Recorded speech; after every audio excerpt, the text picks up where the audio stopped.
Good evening, everyone, and welcome to this evening's program. We will get started in just a moment with an introduction from Risha Ring, but I just wanted to make sure everybody was aware of our upcoming events. Sunday, October 10th, we are super excited for the return of J Cycle, which is also our JHSM fall fundraiser.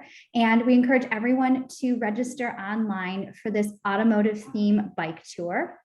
I will be putting a direct link in the chat so that you all can just click on that and get yourself registered for J Cycle. Wednesday, October 20th, we have a great program with Rachel Yaskowitz, Refugees and Resettlement in Michigan and around the world. And Thursday, November 4th, we have a really special program with Aaron Einhorn, an NBC News reporter, who is going to be speaking to us about Detroit Jews, segregation, and the Burwood Wall. And now I am going to hand this evening over to Risha Ring to introduce our speaker. Good evening, everybody. And it's so nice to see so many of you here, although I'm not seeing you. And I have the pleasure of introducing Lenny Felder, who was born and raised in Detroit and grew up in Southfield. He's a best-selling author, psychologist, who's written 15 nonfiction books and sold over 1 million copies, and has been interviewed by people like Oprah Winfrey, Al Roker. He's been on National Public Radio, J.P. McCarthy here in Michigan, Sonia Friedman, Mitch Albom, and many other programs. Dr. Felder's titles include his newest book that I'm going to shamelessly plug. It's called Keeping Your Heart Open: How to Overcome the Things That Make Us Numb and Cynical or Burned Out. And also the sub thing at the bottom says he's also written When Difficult Relatives Happen to Good People. Well, being his relative, I hope he's not talking about me. Lenny has given speeches to Jewish groups throughout the United States, as well as many communities here in Michigan. He's been to Benton Harbor, Muskegon, Grand Rapids, East Lansing, Ann Arbor, Flint, Jackson, Mount Pleasant, Detroit, and West Bloomfield to share his stories and his career and his expertise. Lenny has not lived in Michigan in many years, but his heart remains here with us. And he is a lifelong member of the Rothenberg Family Club, and so am I. So without further ado, I introduce one of my favorite cousins, Dr. Leonard Felder. Thank you, Risha. Oh my gosh, it's so good to see you. And we've known each other for a long time. We actually live down the street from each other on St. Mary's near Pembroke. And Risha, you've always been nice. What's important about Risha is that at my sister's Sweet 16, all of her friends from Henry Ford High were treating me like I was a pisher because I was 13 and my sister was 16. And Risha was the only person from my sister's peer group, who treated me, like a person. And it was either at her Sweet 16 or my cousin Joanne's Sweet 16. I don't remember whose Sweet 16 was. I just remember that endeared me to you for always. And I so appreciate that Rish is a person who shows up and makes things happen and takes responsibility for the Rothenberg Family Club for many years, for the cemetery on North Woodward for many, many, many, many years, for Congregation Beth. I love people who show up and do the work and allow all of us to benefit from their work. And thank you for being that person. I also want to thank Kara Shookman.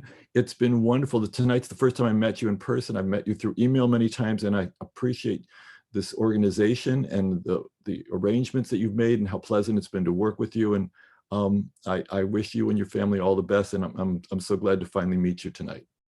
So I think this is the part where I'm supposed to start talking. I just want to introduce the subject. I'm going to be talking about some of my experiences growing up near 7 Mile Road, and how those experiences in the Jewish community in Detroit and throughout Michigan created the values and the issues and the themes that my whole life has been about.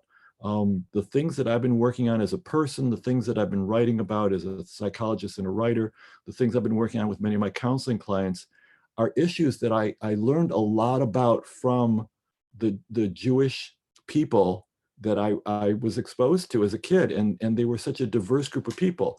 I'm going to start though with a couple of stories that are a little bit silly. So please forgive me for being a little bit silly, but these are real experiences, they're true stories that gave me a perspective about why it is that Jews from Michigan need to tell our stories, because Jews from New York don't tell it our way, they tell it their way.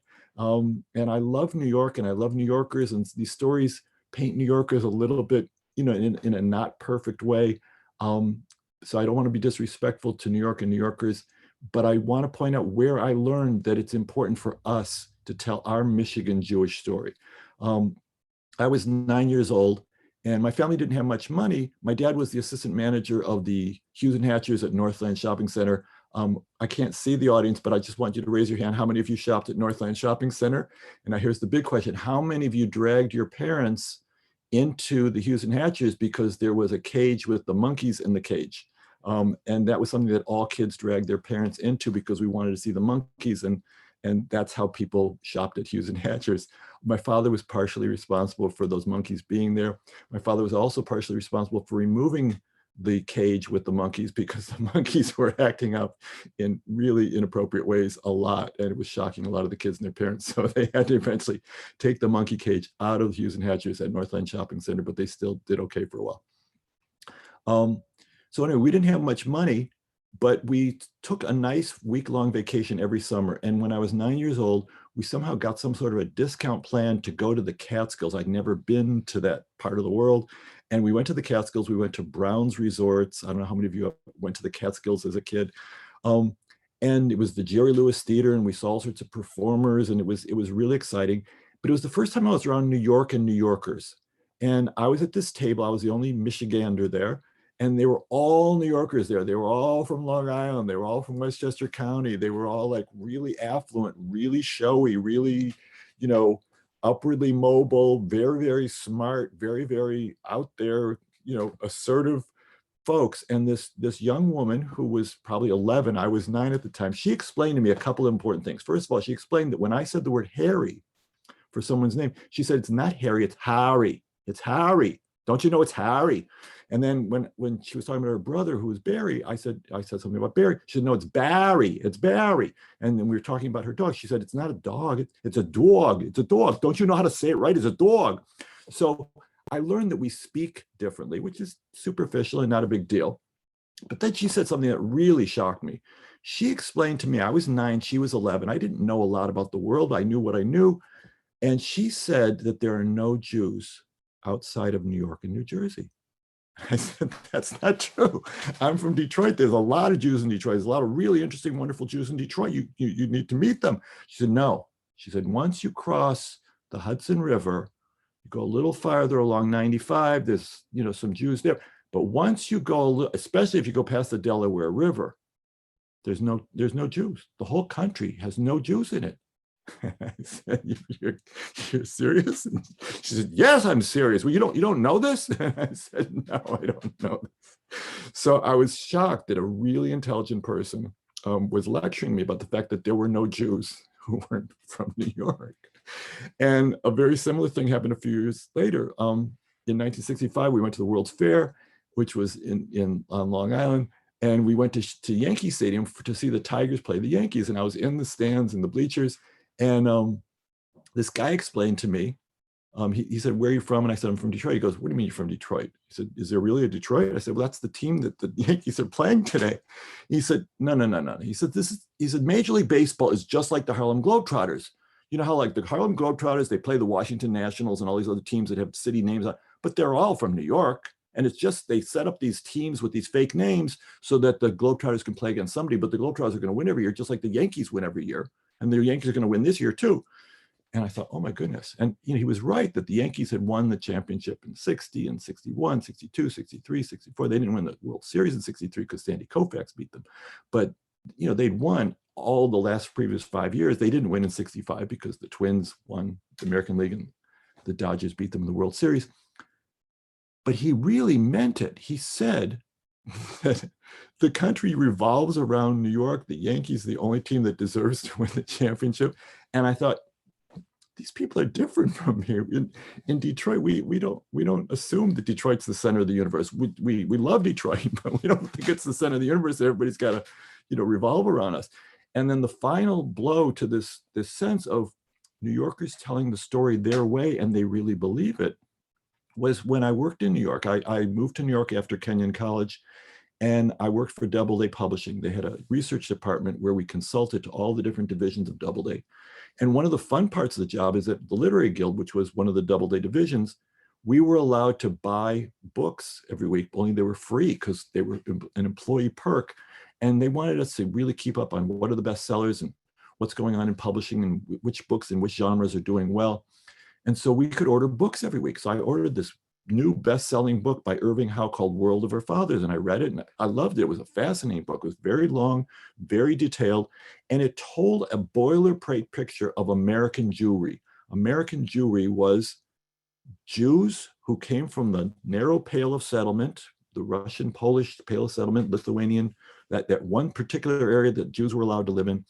And they all came to New York, and they all started in New York, and they all moved to the suburbs, and they all assimilated, and none of them go to temple or shul anymore, and they all are upwardly mobile, and they're all doing really, really well, and they're very intellectual, and they're very smart. And I thought, that's not my story. That's not my story. I come from Detroit, and I've got a wide variety of relatives, most of whom never went to college, and most of whom are just like really down to earth, earthy, wonderful people. And I had relatives who were involved with the Purple Gang and bringing liquor over from, through Belle Isle, through Canada. And, we had all sorts of diverse Jews. We had all sorts of Jews of different classes, of different, degrees of political ideas and social ideas. And it was such an interesting mix of people that I grew up with in Detroit. And Irving Howe's book and many of the books I was reading on Jewish history had this boilerplate version of a particular way that's the American Jewish story. And it's a very beautiful and wonderful story, but it's the story of a specific niche of Jews. And so I love the fact that your organization is telling the stories.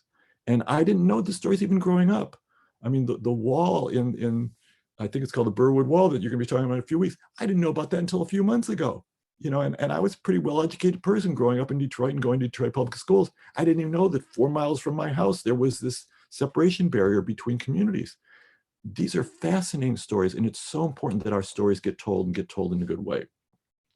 So these stories that I grew up with, they became important to me, especially in the 1970s when I was working for Doubleday and Alex Haley's Roots came out the year that I was working there, and I got to meet Alex Haley. And he really touched my soul. This was an amazing man, the man who wrote Roots. And he would tell stories that just would open up my heart about what it means to know who you are and where you come from and what your story is. And I urge all of us, I assume you're already doing it, but if you're not doing it, please continue to find out how have our ancestors, the people whose shoulders we stand on, how have they influenced our values, our persistence, our courage, the issues that we're working on. And Alex Haley's told one story that just really moved me when I met him at Doubleday. He said that when he went to Africa one time to try to find out which particular tribe and which particular individuals were his roots, his family that had been forced onto these slave ships, he was trying to track down the thread of the story. And he went to all sorts of villages and he would talk to the tribal elders and he would bring them copies of Ebony magazine and Jet magazine.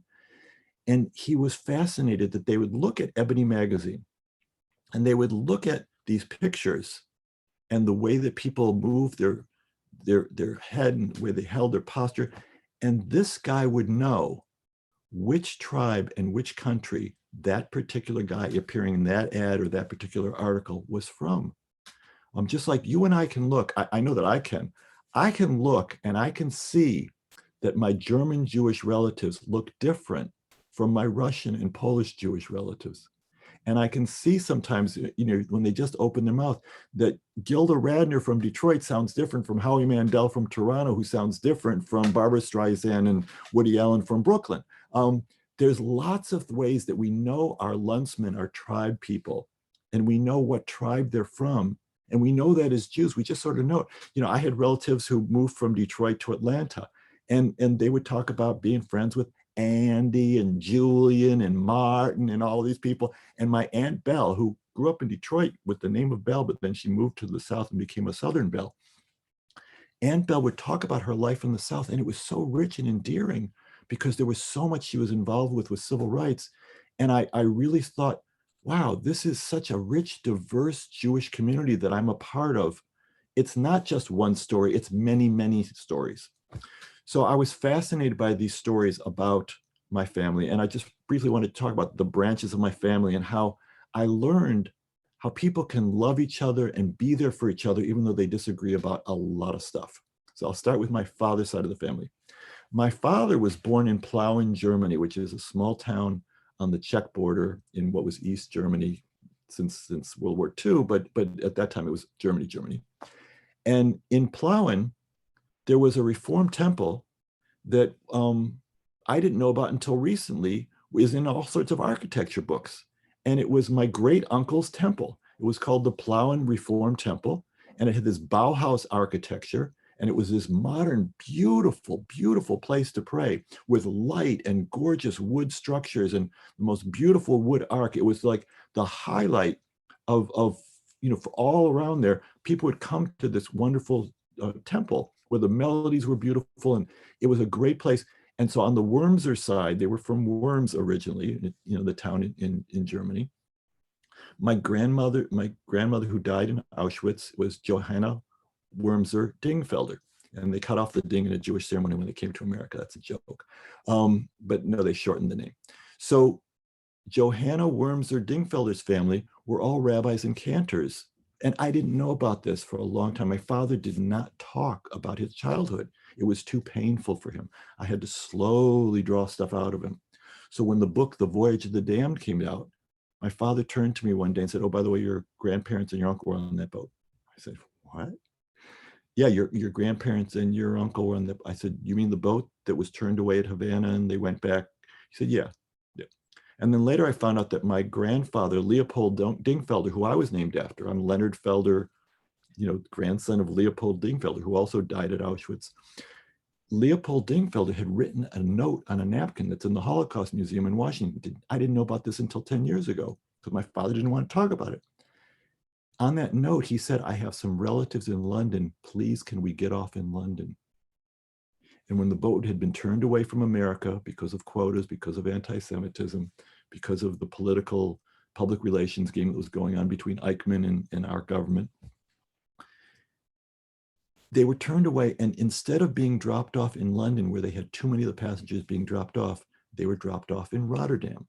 And in Rotterdam, they were soon picked up and put in concentration camps, and they died. They probably would have lived if they'd gone to London, if that cocktail note had been accepted by the captain and he'd been able to get off with his wife and his young son. So I learned a lot on my German side that there were all sorts of people that I didn't meet, that never made it. My uncle Bob, who was born Rudy Dingfelder, but became Bob Felder in America, he survived Auschwitz. He survived a 2-week death march. He hid in the woods. He crawled underneath the ground to stay warm for a while. He made it to America, and he raised a family in Southfield, Michigan. These were things that I lived with every day, but it was mostly just a few people, a lot of sadness, a lot of heaviness.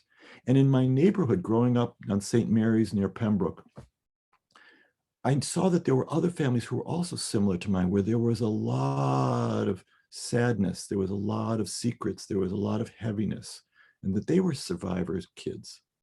So Ronnie Scheinbach, who lived on Mansfield, his house really felt like old Europe. And I saw that the people who were the German Jewish survivors lived in the old country in some respects. Now, my father would never speak German again. And when people would start to speak German, when any of his relatives from Wilmington, Delaware or Cleveland would come and visit and they'd start to talk German, my father would leave the room. And my father used to have nightmares for 2 weeks before and after, whenever he had to go and register to try to get some reparation money. There was a little bit of money that he would get once in a while from the German government, but it was 2 weeks of nightmares in order to get that small check. And I learned that there's so much pain on that side of my family and so much darkness and secrets. And I really wanted to honor that in my life. And I really wanted to find out, how do we prevent things like this from happening to us or to others? It became a big issue. The repair the world issue was so strong from the Holocaust survivor side of my family. And just one thing, and also in terms of anger management, I'm a psychologist, so I'm always fascinated about how people deal with anger and frustration and impatience and all that stuff. On the German Jewish side of my family, my dad and some of his relatives, when they got angry, they would talk slower and slower and slower, very slow and very precise. And when they were very, very precise, you knew they were very mad at you. And when they would start to pause between the words, then you knew you were really in trouble. And I shared this with many other survivor kids, kids of survivors, and they also grew up with certain nonverbal signals that they were in trouble. And that this person, my dad, was a compassionate, good person, but there was so much pain in him. And he was raised by a very Germanic, authoritarian father. My father wanted to be more like his mother, Johanna, who was much more compassionate. So he had a little bit of Leopold's rigidity, and he had a little bit of Johanna's compassion. And between the two, he was a good parent, but it wasn't easy being a good parent because he was raised with that really strict thing. So I just see someone wrote something, so I just wanted to see what was on the screen. So from the German Jewish side of the family, I learned that we really do need to repair the world. We really need to be vigilant about dangers and all those things. And there was really so much sadness and so much hurt and so much sense of betrayal. My father was not comfortable praying. And also, he always thought that I was a little bit strange, that I cared about Jewish spirituality, that I wrote books about Jewish spirituality, that I wrote books about how to make Jewish spirituality accessible and alive for families today. He thought that was just a little bit, what do you need to deal with that for anymore? And he loved me and I loved him. And whenever I was on Sonia Friedman's show or Kelly and Company for one of the books, he would love coming to the studio and sitting in the audience, and he was really proud of his son. But the subjects, the touchy-feely psychology subjects and the Jewish spirituality subjects, like what do you need to be working on that stuff for? So my father was a beautiful survivor who made something from his life, even though what he experienced as a kid was just horrific and he could barely talk about it. On my mother's side of the family, it was a very different story. There were 150 or 200 cousins, relatives. We had annual picnics at Kiplinger's. We had, which was, I think it was north of 8 Mile, near Schaefer. And in past 8 Mile, it's Coolidge. And Risha can correct me if I'm wrong on that one. So they had monthly meetings. They had so many simchas. They celebrated together with bands and dancing and laughter. And there was this monthly meeting that I used to love. It was the Rothenberg Family Club meeting. And there was this thing that I sort of remembered, and I asked Risha Ring about it, just a couple weeks ago, and I knew I was preparing for this talk. There was this thing called good and welfare, and I sort of remembered how it worked because I was little. And I, like be spying in from the next room. I was supposed to go to sleep, but I'd be spying in from the next room, watching the Rothenberg Family Club monthly meeting.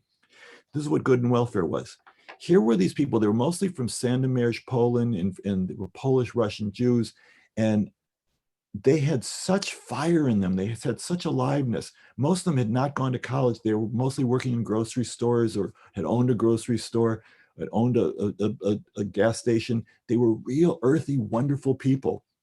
And there was this thing called good and welfare, which Risha wrote me was, good and welfare was a bowl that we called a raffle.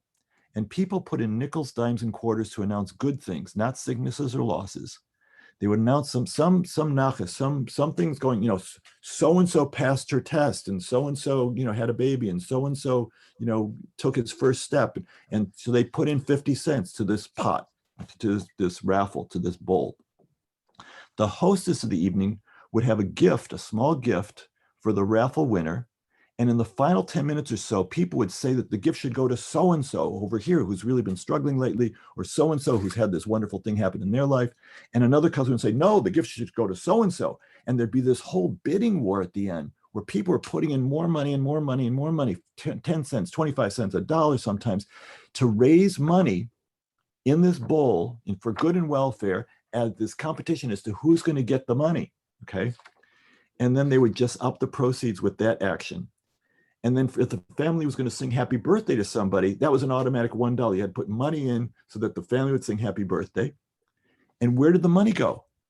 The money went to help people. It went in the 1930s when the Rothenberg Family Club started. It was to bring relatives over. It was to create an orchard for some people that they could have something, you know, to live off of or to you know, make some money from. And then they would help out different members of the family who were going through hard times. There were family members who were really struggling, and they would be helped by these monthly meetings and this ritual of the good and welfare. So I grew up knowing that there were these Jews who were fiery. They argued a lot. At some of the family people, Rich is laughing, I must be the truth. There were times where people threw things at each other. They had big arguments, and they had, you know, there were brothers who didn't talk to each other. They were in business together, and they weren't in business together. They didn't talk. They did talk. They couldn't sit at the same table. They could sit at the same table. You know, all that stuff that you saw in the movie Avalon that Richard Levinson, Barry Levinson directed. You know, where Lou Jacoby storms out and says, "You cut the turkey before I got here." You know, and he storms out. He was cruising for a bruising at that Thanksgiving dinner. That was my family. That was the Russian Jewish and Polish, you know, side of the family. Even with all the fieriness and the argument and the, you know, the difficulty with anger management, they loved each other and they came through for each other and they were there for each other. So I learned as a kid that even when people argue, even when people are like saying horrible things about each other, they still love each other. This was shocking. You know, it's not how it was on the German Jewish side of the family. It's not how most non-Jewish folks talk to each other. And this helped me with my wife's family. My wife here in Los Angeles, her family's from Pittsburgh, and she's got this really fiery family. And they were Russian Jews. And when you're at Rosh Hashanah dinner, I'm sitting next to Grandma Ruth, who's in her 90s. Grandma Ruth was this incredible matriarch, really strong, really brilliant. And she had these really powerful kids. One of my wife's aunts is Gilda Marx. She's married to one of the kids of the Marx brothers. And Gilda Marx created the Flexitards and the whole aerobics business. All of Jane Fonda's clothes and all of Jane Fonda's exercises were stolen from Aunt Gilda. She took all the ideas from Aunt Gilda and she made a run with it. She did really well with it, but Aunt Gilda did just fine. And if you go see the movie with Barbara Streisand, I think it was called The Main Event, in the opening scene, Barbara Streisand's in this aerobics class, and it's Aunt Gilda whose tuchus is sticking out toward Barbara Streisand as she's teaching her these aerobic exercises. And Gilda was really fiery, and she had these two older brothers who were real estate developers, and they were really fiery. So they got into this argument at Rosh Hashanah dinner about whose cardiologist was a better cardiologist. And Gilda said, "Well, my cardiologist is the best cardiologist." The older brother says, "Gilda, you don't know the first thing about doctors or medicine. All you know is that crazy exercise stuff. You don't know." And she's getting angry, and they're getting angry, and they're yelling at each other, they're calling each other names and saying, "You're an idiot, you don't know." And I'm sitting there next to Grandma Ruth thinking, this must be so hard for her. Her kids are screaming at each other and yelling at each other at dinner. And I turned to Grandma Ruth, I said, "Are you okay?" And she says, and she was a little bit hard of hearing. And she said, "It's so wonderful to have the family together all in one place. I'm quelling." So I realized that in our Jewish tribes, there's different communication styles. There's different abilities to deal with anger management. There's different things about whether we're, going to hang out and be our humble roots, or whether people are uppity about their roots. I learned all these things growing up near 7 Mile Road, and they helped me. They helped me as a therapist. They helped me as a writer. They helped me being open to all the types of Jews and Judaism. One more thing about my upbringing, then I'm going to talk a couple minutes about how it applied to the adult issues that I was working with, and then we'll open up for questions. So the other thing was that I grew up in two different congregations. Usually there's a Jewish story about there's one congregation that they go to, another congregation that they'll never set foot in. That wasn't my story. My story was that there were two wonderful congregations I grew up in. One of them was, I would call it conservadox. It was Beth Abraham on 7 Mile Road. Now it's congregation Beth Am. And in Beth Abraham, all the cousins were together, and we were all sitting together, and we were all, enjoying being together. It was really hard for me to follow the service. I wanted to follow the service. I had pretty good Hebrew reading, but they went so fast. And they very rarely told you what page they were on. And it was really but I knew something holy was going on there. And I love sitting next to my grandfather, playing with the tzitzit on his talit. And I loved being a part of that old school, you could smell the herring that was waiting for you after Adon Alone was going to be sung. And it was really a beautiful feeling of the old ways, of the traditional ways. And I love that. On the other hand, my dad, who grew up in the Reform tradition, we also belonged to Temple Israel, which, as you know, is a huge temple. And it was growing then as well when I was a kid. And at Temple Israel, we were really involved in social action. And when I was 15 and 16, I was teaching the inner city for the Head Start program. We were trying to repair the world. I was teaching at Burton and Cheney elementary schools. And I did a slum landlord study to find out who's the slum landlord who's doing such a horrible job in these neighborhoods. It turned out it was a member of my congregation. And so Rabbi Syme, the original Rabbi Syme, not Danny Syme, but his dad, Monty Syme, he mediated some conversations between me and this particular slum landlord. He taught me about what Lashon Hara is, about not saying mean things about people. And we actually made some progress, opening up that person's heart to becoming a more responsive landlord, and teaching me to, be a little bit more respectful and kind when I'm nailing somebody. Because actually, one of the first times I nailed this guy, it was on the Lou Gordon show. And I was on the show as a teenager, talking about slum landlords. And I didn't have all my facts right, and I wasn't quite careful enough. And I hurt someone, and I had to apologize and do teshuvah and make amends to this person that I'd hurt. So there was a lot of action going on at Temple Israel to repair the world. There was a lot of beautiful weekends where we would go on these retreat weekends, and we would go to all the different cities in Michigan. And we'd have these wonderful creative services, and we'd have these wonderful political awareness and awakening things. And we would play Kissy Face, and we would listen to Jet Plane, and we'd cry singing Jet Plane, which at that time I thought was a Peter, Paul, and Mary song. I later found out that Jet Plane was written by John Denver, which would have changed the whole feel of it for me. But we would cry, and we would fall in love with each other, and it was this wonderful. That was my experience of Judaism. It was rich, and it was full, and even though my father was very hesitant about, should we be going to temple? Should we be believing in anything? Should we be praying after, what happened in the Holocaust? There was still a sense of the aliveness in the renewal of Judaism. And I could see it, both in how Beth Abraham was growing, and the conservative movement was growing, and how the reform movement was growing. So I grew up with those two richnesses, but what I learned is that we've got to love each other, even though we do everything differently. So now we go to the adult years, which is, as a therapist or as a couples therapist, I learned from my family in Detroit that every relationship is like a mixed marriage. Even if the people are from the same religion, even if they're from the same denomination within the same religion, two Reformed Jews or two conservative Jews or two Reconstructionist Jews or two humanistic Jews, they do things differently from each other. And they're going to have to peacefully find a way to have shalom bayit, to have peace in the home, even though one of them wants to do the Sabbath this way, and one of them wants to do it this way, and one of them wants to do Rosh Hashanah this way, one of them wants to do it this way. How do you respectfully and gently and lovingly talk to somebody who's doing things the wrong way, and you like it done this way?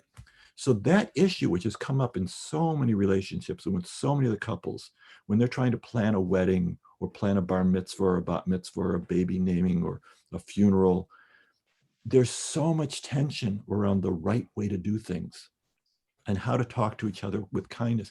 My earlier book, called We See Things So Differently, is about the political differences, the religious differences, the differences about LGBT issues, the differences about Me Too issues, the differences about all the issues that happen between people who love each other. It can split people apart.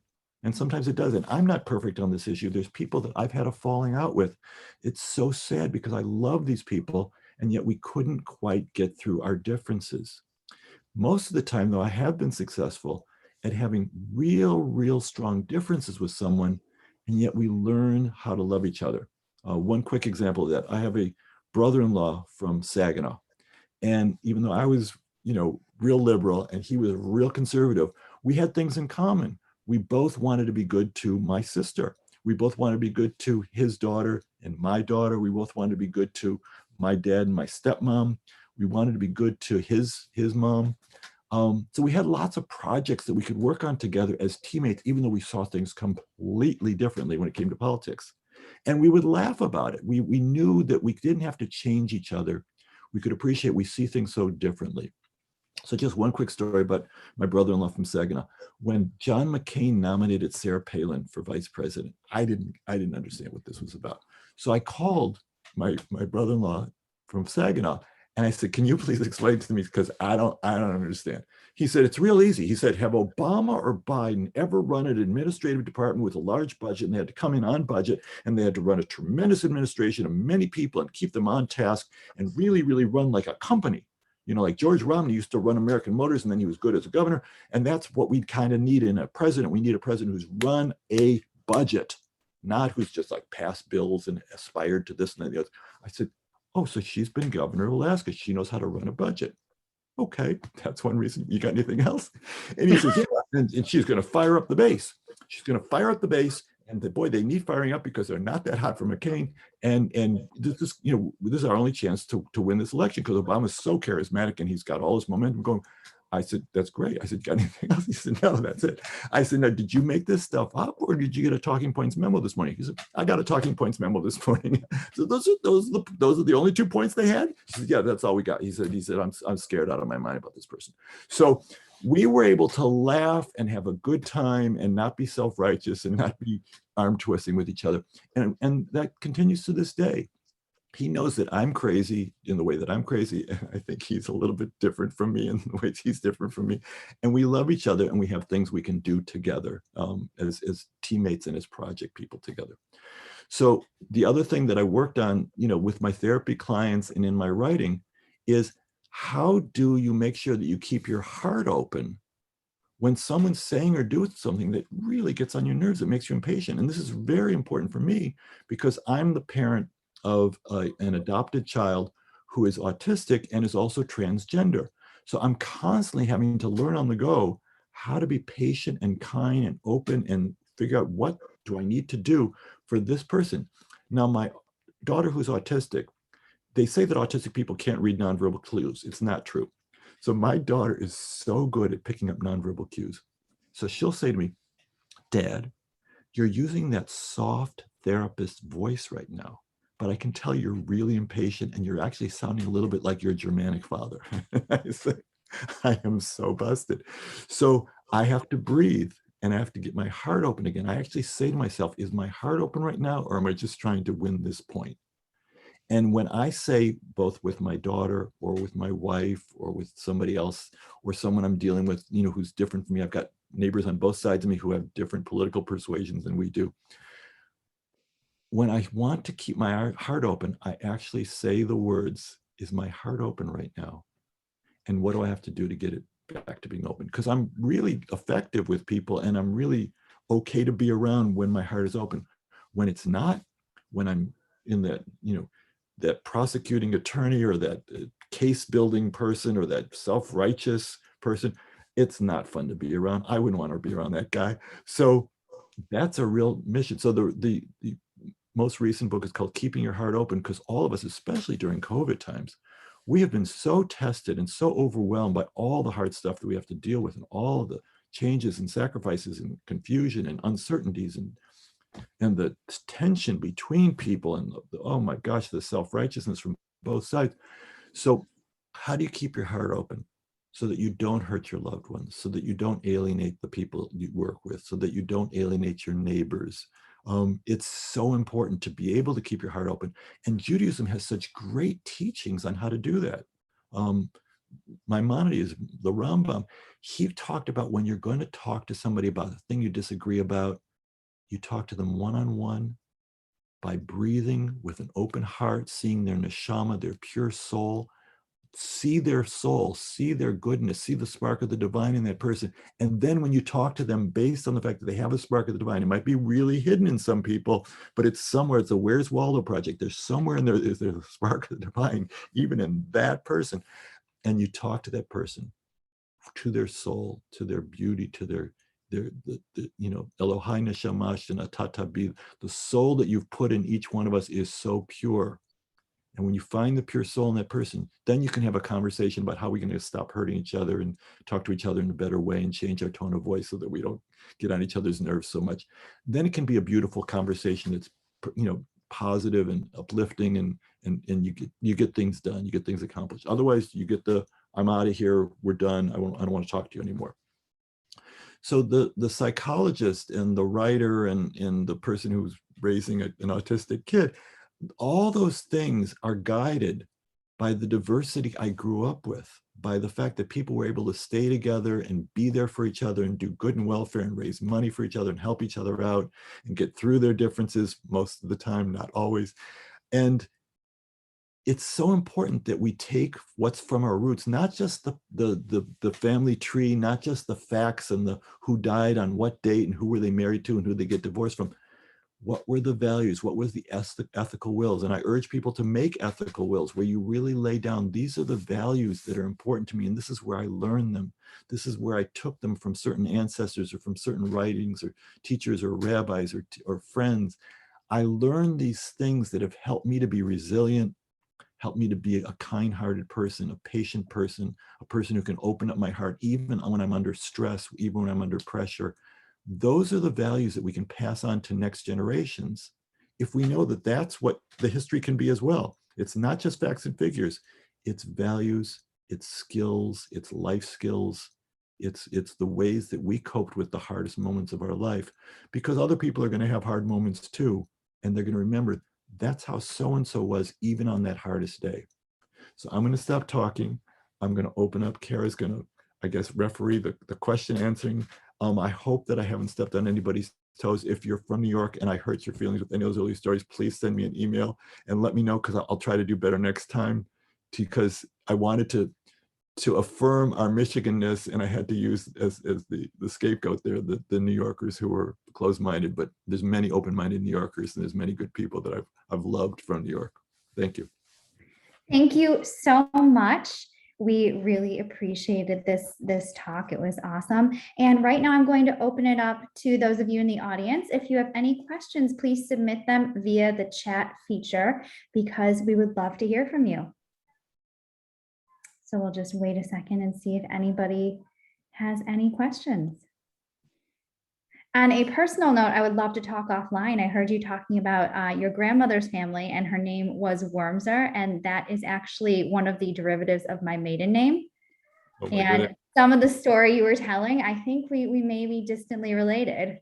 Oh, that's very cool. Yes, yes. So we'll have to talk offline. Okay. Any questions? I'm not seeing any come through on the chat. Any questions from anyone? We'll just wait another second. There's a hand raised. Oh, there we go.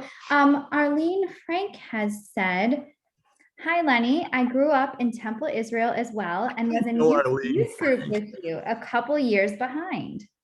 Arlene, you had a survivor family too, if I recall correctly.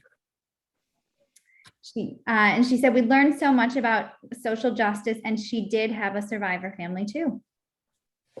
So Arlene was one of the first women at Temple Israel Youth Group who said, I deserve a place at the table, and I want to be one of the officers, and I want to be the leaders. And I would love to, it's only been 1,000 years since we saw each other. So thank you for showing up today. And thank you for being a person with a voice even back then. And she said, she is saying, yes, she was the first girl to be president of Temple Youth Group. Marsha Rosenblum, hi, Lenny. It's good to see and hear you. You're terrific. Oh my gosh. Are you in Tucson right now? Where are you calling from? Yes, she is in Tucson. Oh, that's wonderful. Marsha is a wonderful person. She's a lifelong teacher, not only of students for many years, but she's such a gift to her grandkids. And I'm very, very honored that you're here today. I used to run into Marsha at a certain deli in Los Angeles when she lived in Los Angeles, and that deli has closed. So now this is how we have to run into each other. Rhonda Brown said Arlene was also the first in the first class of women in women's studies at U of M. So just one thing about U of M. One of the things I do here in Los Angeles, whenever I see somebody with a bumper sticker or a shirt that makes me think they might be from Michigan, I say, where are you from? And if they don't know what a thumb is, then I know they're not from Michigan. And in Venice Beach one year, there was somebody with a big shirt that said "Vamos Azul." If you don't speak Spanish, that means "Let's go blue." So we do here in California. We look for Michiganders that we can connect with. Susan Moiseev said, I would love to talk to you offline as well. Her mother and your mother were childhood friends, and your mother was in her parents' wedding. Your Aunt Belle fixed up her parents. Her mother's name is Ada and her brother's name is Neil. I don't have a short-term memory, but I still have a long-term memory. It's a pleasure to meet you, Susan. You were friends with my sister too, I think, my sister Janice. Any other questions or comments from anyone in the audience? I'll just give everyone a minute. Another person in the audience, David's client, said, "Hi, Lenny. Great to see you after so many years. My wife and I really enjoyed your talk." Thank you. Oh, Doug. It is Doug. Wow. Any other questions? Any other comments? All right. Well, thank you everyone for tuning in tonight. We really, really appreciate it and look forward to seeing you all on one of our upcoming programs.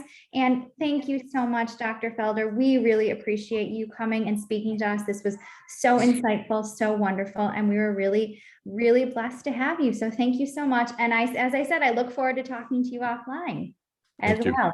Thank you. Have a great night, everyone.